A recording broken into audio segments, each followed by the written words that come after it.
tout ce qui touche à la quelque chose phobie.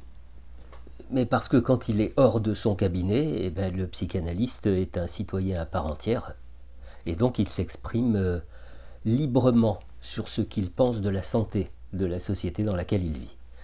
Ceci dit, si vous le voulez bien, nous allons tout de suite mettre de côté le mot ou la terminaison phobie que vous avez utilisé.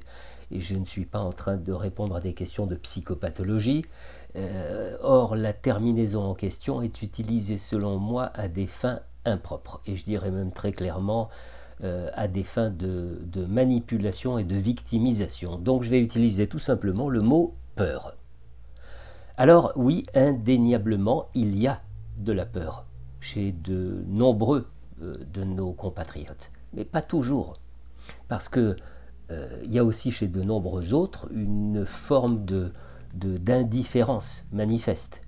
Et puis il y a enfin dans une frange de la population une obsession de la tolérance qui nous a conduit à accepter l'intolérable, l'inacceptable, parce que l'intolérance naturelle, c'est-à-dire au sens de ce que nous rejetons naturellement dans un but de survie, et ben cette intolérance-là a été stigmatisée comme honteuse et immorale. Je pense que par leur comportement, leur choix, leur concession, leur vote même, tous ces segments de la population ont contribué au laisser-faire qui a délité littéralement notre modèle civilisationnel. Vous parlez de modèle civilisationnel.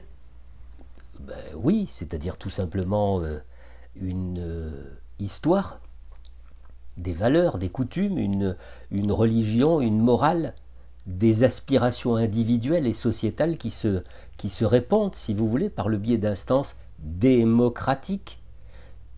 Bref, ce qui fait ciment, voilà, entre les individus et qui les oriente dans une direction commune. C'est-à-dire des éléments qui font communauté. Tout à fait. Et quand d'autres éléments viennent s'attaquer à ce modèle, ce sont pourtant aussi des éléments qui font communauté. Oui, et c'est de cette façon-là que les sociétés se transforment. Seulement, la transformation est censée se réaliser tout de même sur le mode d'une progression, d'une évolution, d'un plus de quelque chose. Or, ce n'est pas du tout ce qui se passe aujourd'hui avec les agressions envers notre modèle. Sous couvert de progressisme, d'égalitarisme, ces éléments prônent au contraire une régression. Et le grand malheur du moment, enfin quand je parle du moment, ça fait tout de même 40 ans que ça a commencé, le grand malheur c'est que tout est fait non pas pour résister ensemble, mais pour se soumettre. Alors la naïveté pour certains, un angélisme sans prise avec le réel pour d'autres, la crainte d'être stigmatisé comme appartenant à l'extrême droite pour pas mal de gens encore. Bref, toutes ces personnes ont courbé l'échine devant les revendications communautaires, elles ont détourné les yeux devant un entrisme quotidiennement répété. Bref, toutes se sont, aplaties devant les idéologies, quelles qu'elles soient, woke, décoloniales, indigénistes ou autres, toutes vêtues d'attributs victimaires. Alors évidemment, quand je parle de cette façon, on me reproche aussitôt de porter un jugement, mais je ne fais que dresser un constat, et j'ajoute même que ne pas reconnaître l'évidence de ce constat, c'est probablement avoir une idée derrière la tête, laquelle idée ne peut être que de trouver un bénéfice à s'exposer comme victime pour revendiquer un dédommagement. Se soumettre, c'est peut-être un peu exagéré, non ? Je ne pense pas. Prenez le système universitaire. Qui peut nier que ce qui se passe aux États-Unis a gravement déteint chez nous ? Regardez cette forme d'acceptation passive devant le noyautage des écoles les plus représentatives de l'esprit des Lumières. Partout, ça n'est que mollesse, tolérance, négociation, compréhension. en lieu et place de l'indispensable discipline qui forge les esprits appelés à orienter demain toute notre politique, notre économie, notre modèle social. Je suppose que vous faites allusion à Sciences Po.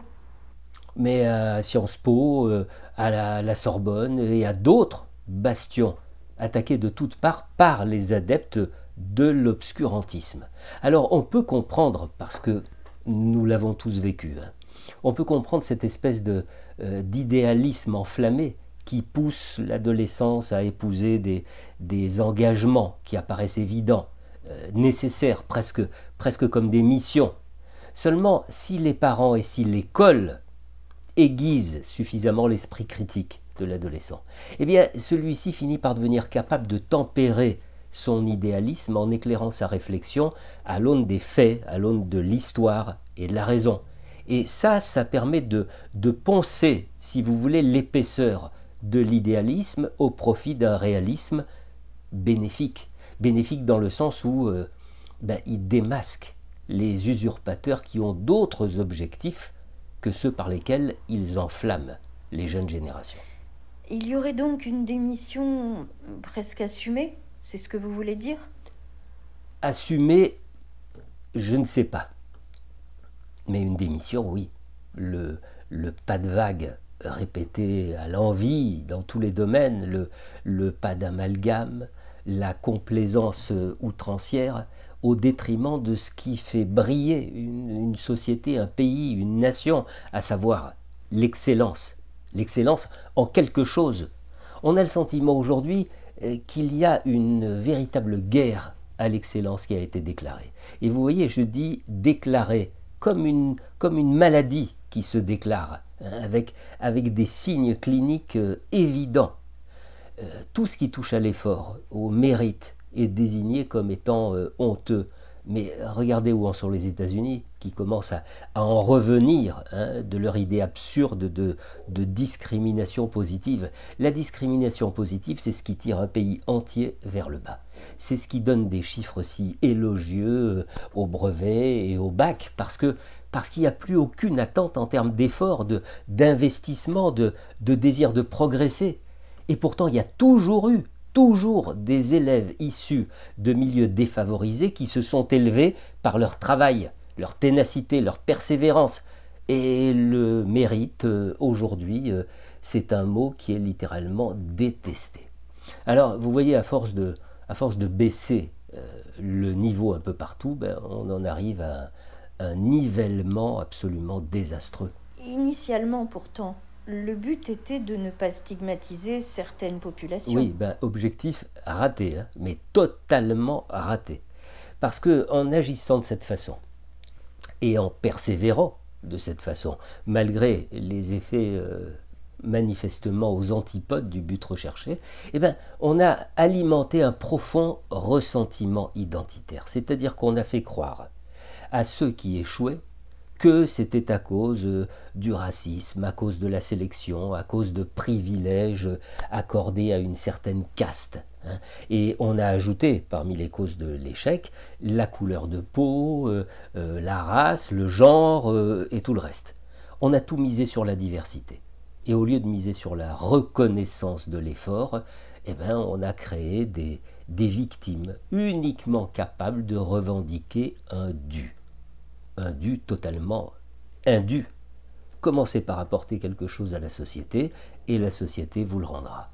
Accomplissez vos devoirs envers elle et vous aurez des droits. C'est ce qui devrait être enseigné, mais dès le plus jeune âge. Bon, on ne peut tout de même pas exclure des causes plus structurelles et qui ne sont pas inhérentes aux politiques de notre pays. Ah, mais bien évidemment. Mais là encore, quelle est la réponse à l'importation de conflits qui ne nous sont pas propres et qui viennent mettre le feu sur notre territoire? Quelle réponse à ce qui clive la population? Vous voyez, on en revient toujours au cadre. Est-ce qu'il en existe un?